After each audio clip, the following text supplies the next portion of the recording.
चलिए अपना भोजपुरी समाज के जौन धरोहर चीज रहे आज ना पाता बा। बोलल चालल रहन स्वभाव हर चीज में बदलाव हो गई बा। पहिरा ओढ़ाव खान पान में भी बदलाव बा। पहले जेकरा के देखल जाओ से ही धोती कुर्ता ला लौके।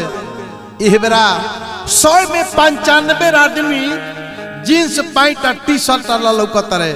5% धोती या कुर्ता वाला लौकत रहे। आज धोती कुर्ता पहिर के चलता ओकरा के लोग बोका कहता। एह बेरा देहात छोड़ के लोग शहर में जाता तो सब लोग अपना के होशियार बुझता। आ कि शहर ले होशियार अब देहात में लोग ना होला। धोती छूटल कुर्ता अवरी माथ के पगड़िया हो सहरिया भइले ना। धोती छूटल कुर्ता अवरी अरे माथ के पगड़िया हो सहरिया भइले ना। अरे सहरिया भइले ना। छूटल गौवा के टहरिया हो सहरिया भइले ना।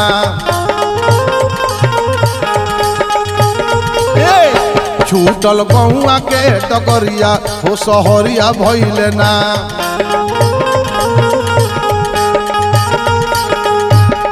सब कुछ बदलाव हो गइल बा। धोती छूटल कुर्ता अवरी माथ के पगड़िया हो सहरिया भइले ना।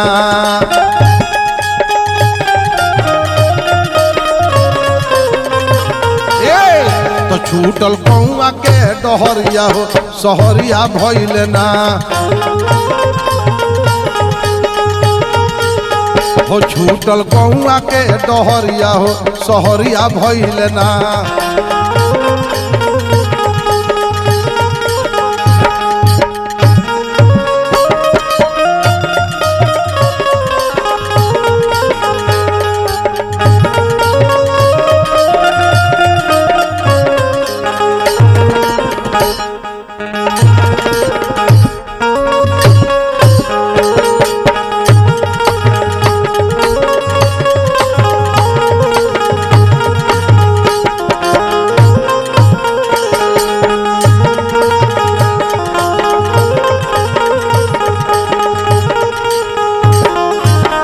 पहले हर गांव में मठ मंदिर पर गाना बजाना हुई।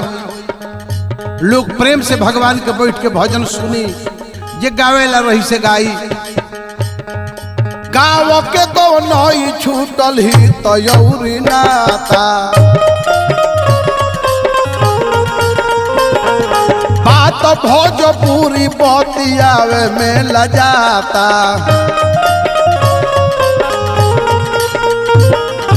गाँव के दोनों ही छूटल ही तो और नाता। बात भोजपुरी बतियावे में लजाता।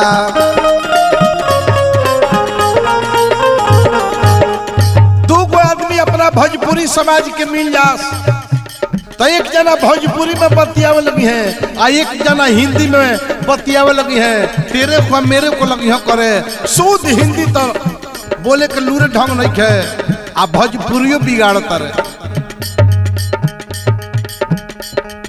मन मन ही न माने। मन मन ही न माने भाषा भोजपुरिया हो सहरिया भइले ना।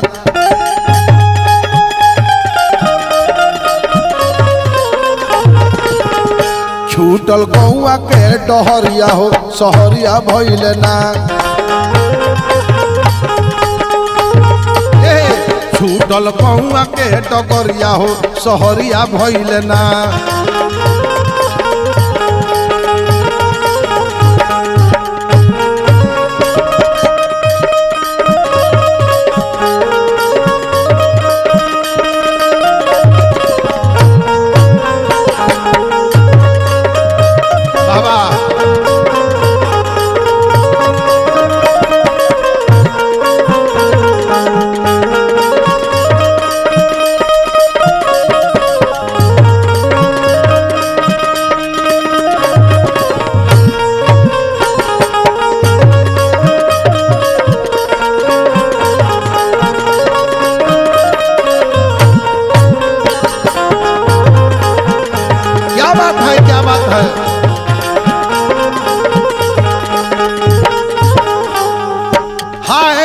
जबान तुहर चाल ना सुहाता,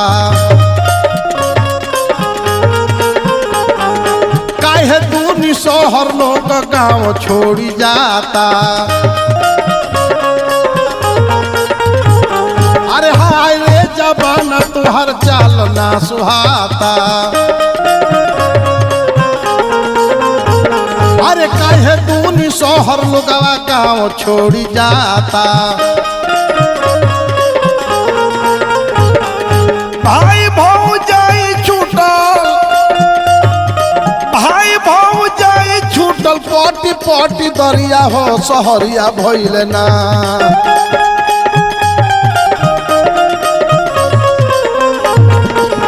हो छूटल कौआ के डहरिया हो सहरिया भइल ना।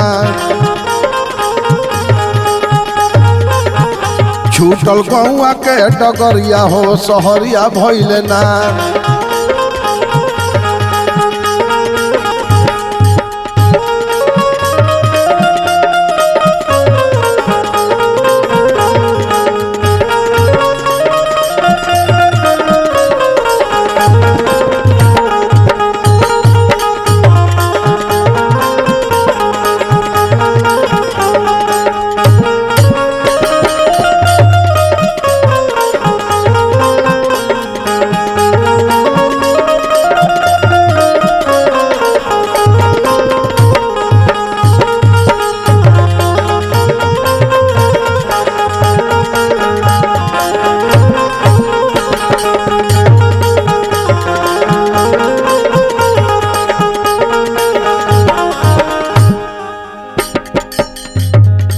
गाँव का आवाजाई सब छूटल जाता।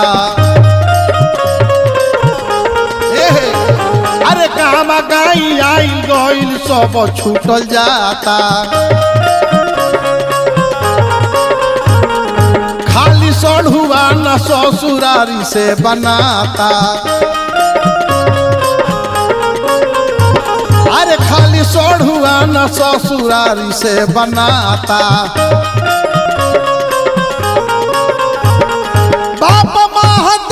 छूटल मिलत नौकरिया हो सहरिया भइल ना।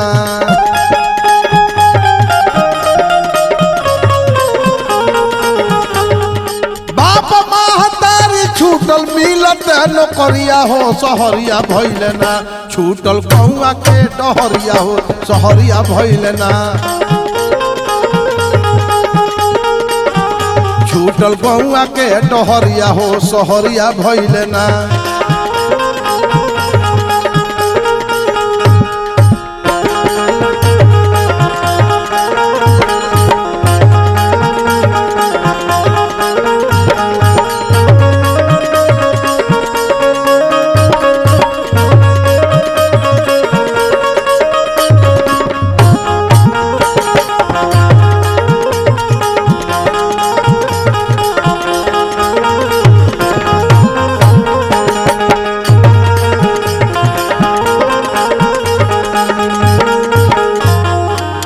यह बेरा लोग खेती कई छोड़ दिहल, बहुत लोग के खेत परती हो गई, खाली काम नहीं ना कैला के चलते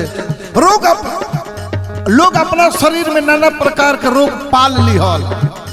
पहले के लोग का हाथ में रोग ना होतरला, पहले के लोग काम करत रही आ शरीर स्वच्छ रही। अब यह बेरा जाई सब कुछ डिजिटल हो गई, जहाँ 10 आदमी के काम रहला वहाँ अब 1 आदमी के काम पड़ता। अरे डिजिटल हावी होता कल कारखाना। एक दिन पड़ी सब ही के पछताना। अरे डिजिटल हावी होता कल कारखाना। एक दिन सब ही के पड़ी पछताना। आई खेत याद जब छाई भूख मरिया हो सहरिया भइले ना, अरे सहरिया भइले ना, छूटल गौआ के डहरिया हो सहरिया भइले ना, छूटल गौआ के डहरिया हो सहरिया भइले ना। अरे कवि जौन में जे लिखल जोड़ी के लचरिया हो सहरिया भइले ना।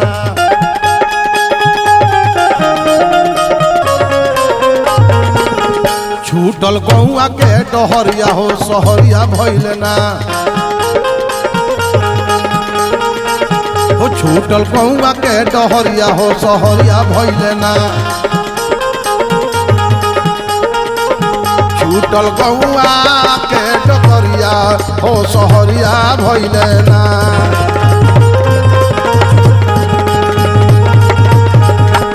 छूटल गौआ के डहरिया हो सहरिया भइले ना।